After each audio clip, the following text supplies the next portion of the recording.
121 years ago, a North American landmark was brought to life. 300 men, 3 years, and $3.5 million, equivalent to over $100 million today, to construct a architectural masterpiece, now known as Casa Loma. A castle with a soul transported straight from Europe, its walls are steeped in early modern history and timeless character. But Casa Loma is more than a masterpiece, it's a legend. From hosting blockbuster films like X-Men and Scott Pilgrim vs. the World, to hiding secret tunnels and an intelligence chamber that changed the course of history. During World War II, Station M and Camp X operated within these walls, inspiring the world of espionage and even the creation of James Bond. A structure rooted in intrigue, legacy, and cinematic fame. This is Casa Loma. Let's step inside.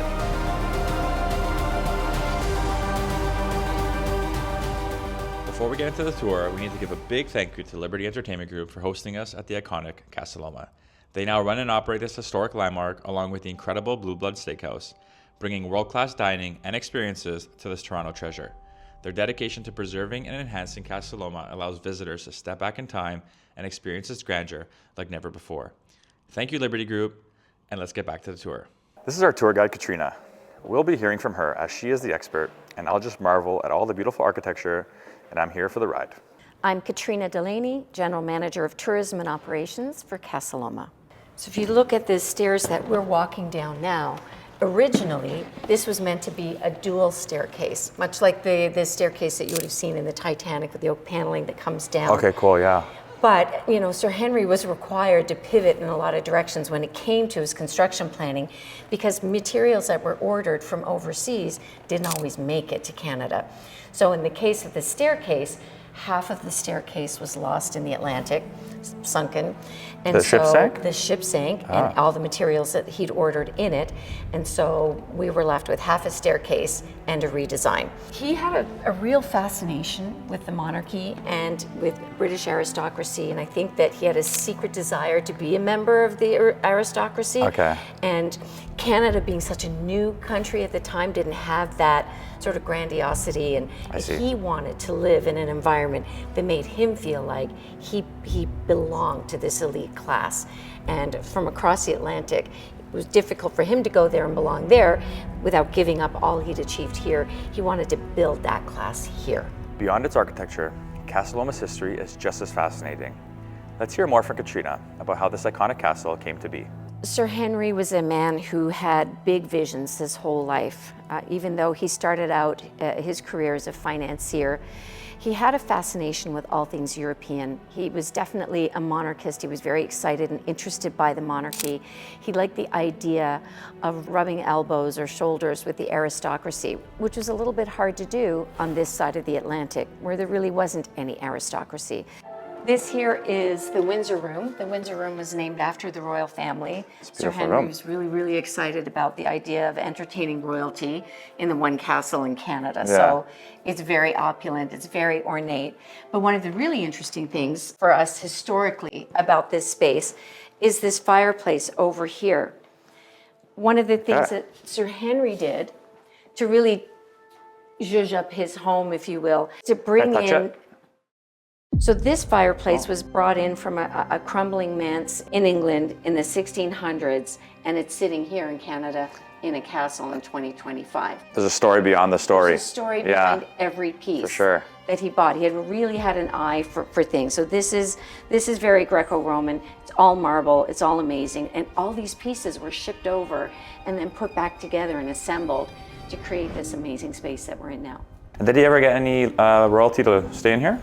He never did. Okay. He never did. The best that he ever did was to, through his own pocketbook, pay for all of the Queen's Own Rifles to go over to England and compete in the military games before royalty.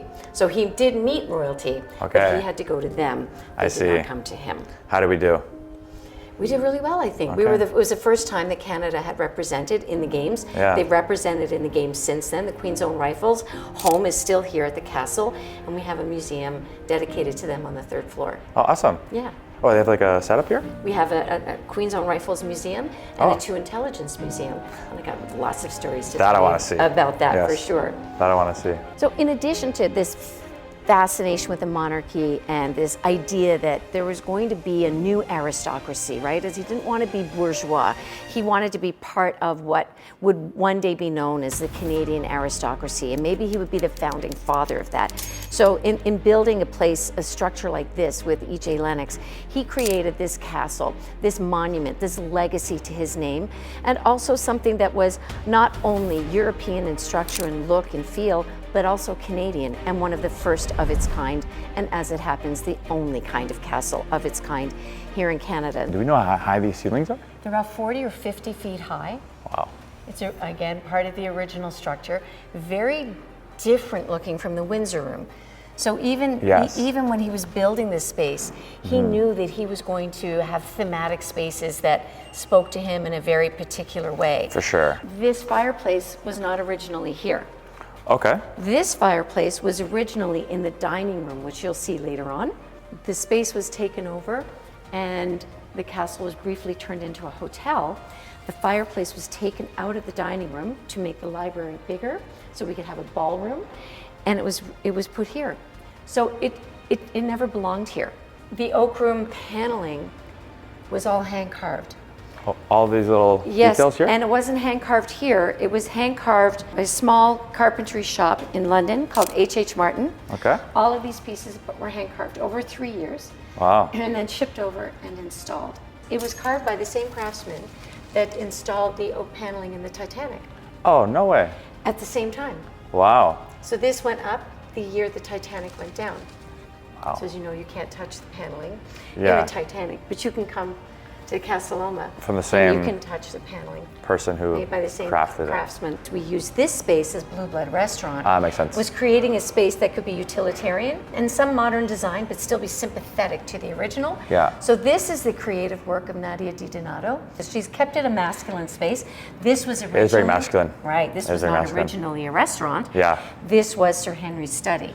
Okay. So he worked out of this space. His desk would have been over here. Wow, that's a big study. He would have overlooked the Great Hall. The west side of the castle, in fact, was his wing. Yeah. And then the east side of the castle was more Lady Mary. So as we move Okay. across the castle, you'll see that the spaces go from being very dark and heavy and masculine to being lighter and airier and more feminine. Beautiful. And Lady Mary was his wife, I'm assuming? Lady Mary was his wife. Awesome. Give her the whole half of the house. Here we go. Happy wife, happy life, right? Yep. he really did have a happy wife, happy life approach to her. Now, let's dive deeper into the unique structures that make Casa Loma a marvel of architecture. This hallway is incredible. Did Sir Henry, pull from any specific castles in the UK? He pulled from a variety of European structures. Okay. So this particular hallway, which is entitled Peacock Alley, was designed as a complete replica of a hallway in Windsor Castle. Oh, interesting. And it's named after the fanning of the ceiling up here in the arches. Yeah. Resembles the fanning of a peacock. That's how it gets its name. It's very, very beautiful, and it segues beautifully into the conservatory, which in a complete flip of styles is centered around these beautiful Italian ornate brass villa doors. Yeah, you can see the style starting to switch now. When the paneling, and then now we're going, this is cool. paneling to this light and airy space. But these doors, at the time that Sir Henry ordered them, they were $8,000 each per door, and we have 6 of them. So in today's parlance, it would be more like 800,000 per door. And he had them shipped over.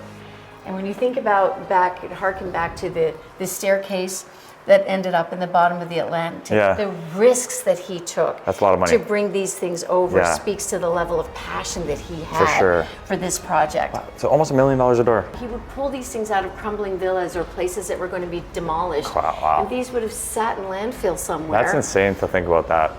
Because there was no sense of preservation at the Yeah, time. And that true. was something, he was a very Wow. forward, progressive thinking man when it Yeah. came to architecture. He really did us a favor by bringing in these really unique pieces, because we do have throughout the whole castle like a microcosm of all things fabulous that came from Europe back in the day. Welcome to Lady Mary's Conservatory. Complete change of everything. Absolutely. The whole vibe is different now. Well, so as I mentioned earlier, Yeah. the east side of the castle was sort of predominantly feminine space. The dome has a metal frame Yeah. that supports the stained glass, And when it was originally built, it had 1,000 lights. It would always be lit. So again, to that greenhouse effect, all of the plants could survive through any season, but you could actually entertain in this space. And this would all be lit up with 1,000 twinkling lights. Now the structures there that look like honeycombs are actually light fixtures. If you step into the middle of the zone, is that you've got a little echo chamber.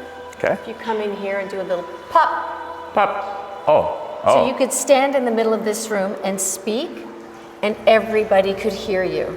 So a natural microphone. It's a natural I'm echoing. microphone. I'm not even trying right now. This is crazy. And then when you step out of it, it goes away. That's science. Science.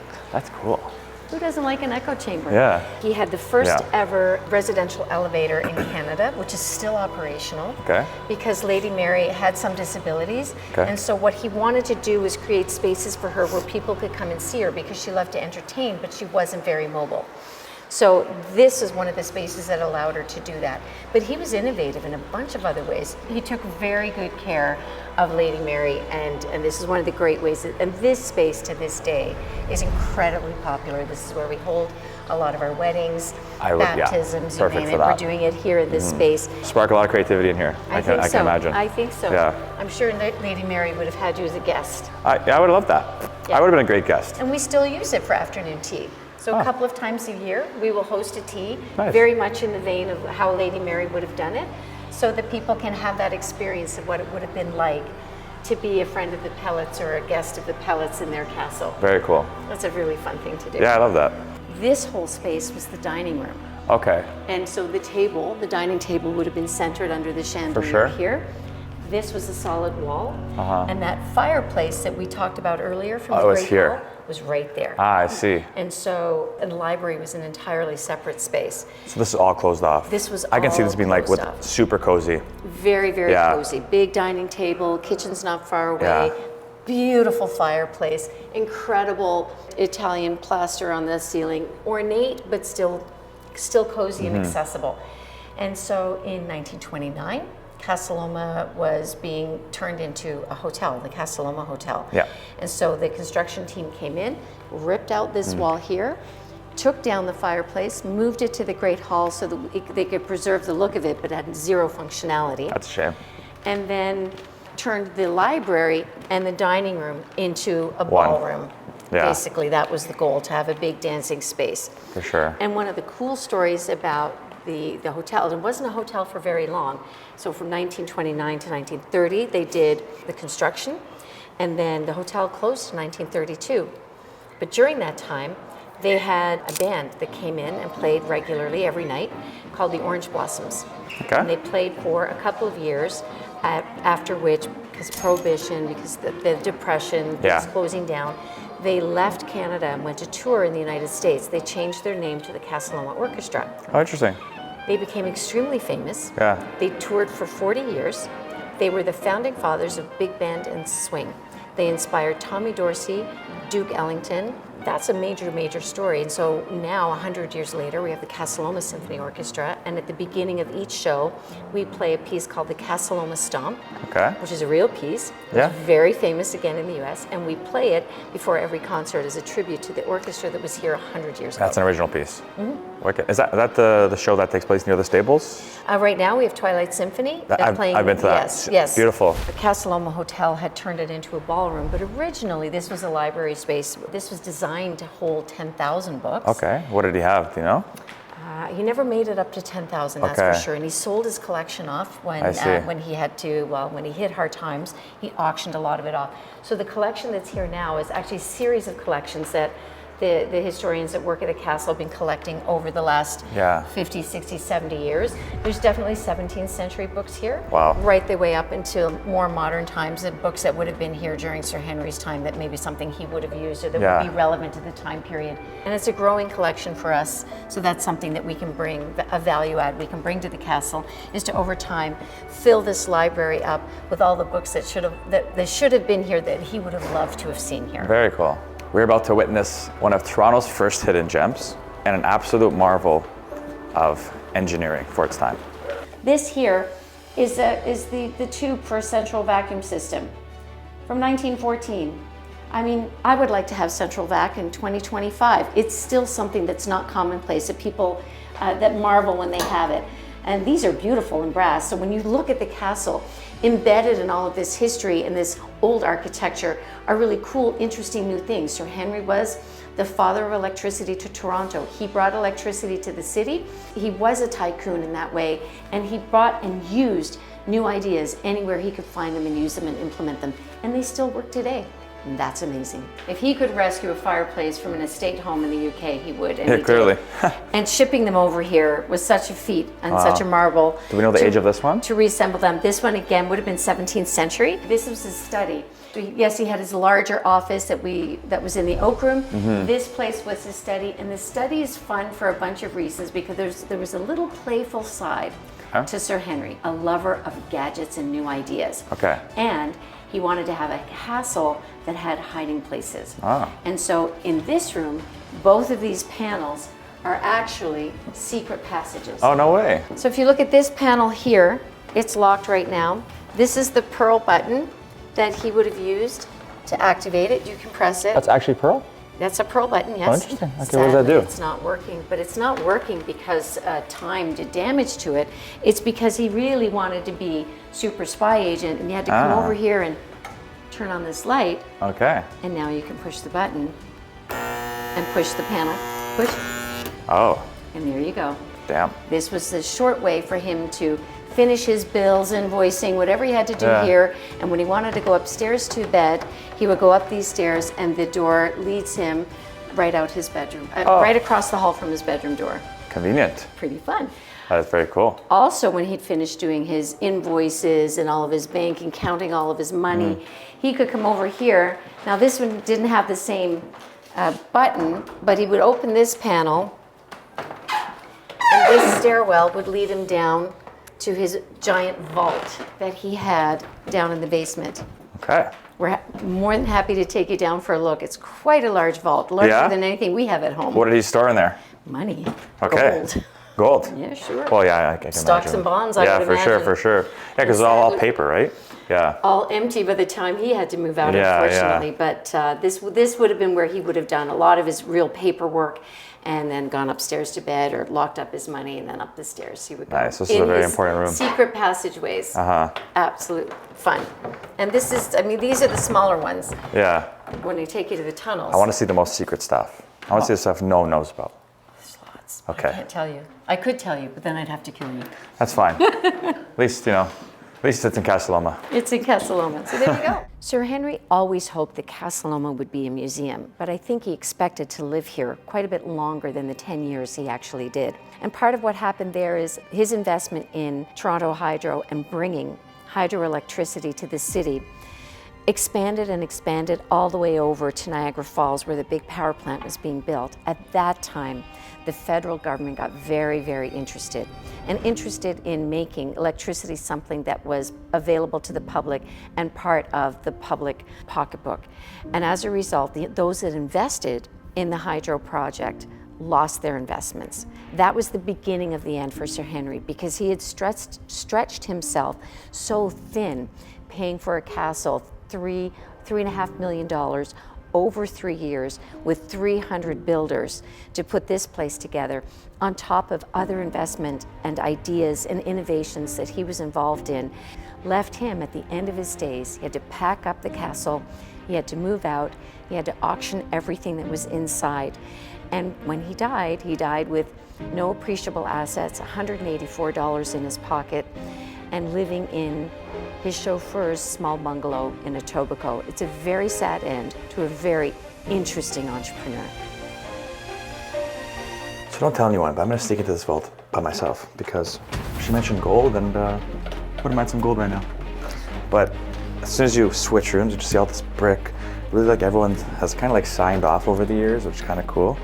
Oh, there's more. There's more hallway. I think this might be the vault. Look at that, you know.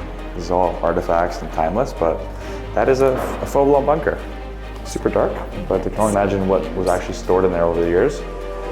This right here was going to be a bowling alley. Oh, interesting. We use it as a film gallery because one of the unique modern uses of this Yeah. space is the use of Casa Loma as a filming space. If you're in North You can America see all the movies. and you want to film at a castle, Yeah. there's only one, And it's this one. and this is it. Look at that. And so we've stood in for maybe 40 or 50 films over the Okay. years. Scott Pilgrim versus the Yeah, World. yeah. That one is where Casa Loma gets to be Casa Loma. Okay. So we're happy about that. There's Vin Diesel. Yeah. And so we definitely are very proud of the fact that, being the Hollywood of the North, that we're able to provide the film industry with an incredible, versatile set. Yeah, yeah. From its rich history with architectural brilliance, Casa Loma is a treasure trove of stories. Let's wrap this up.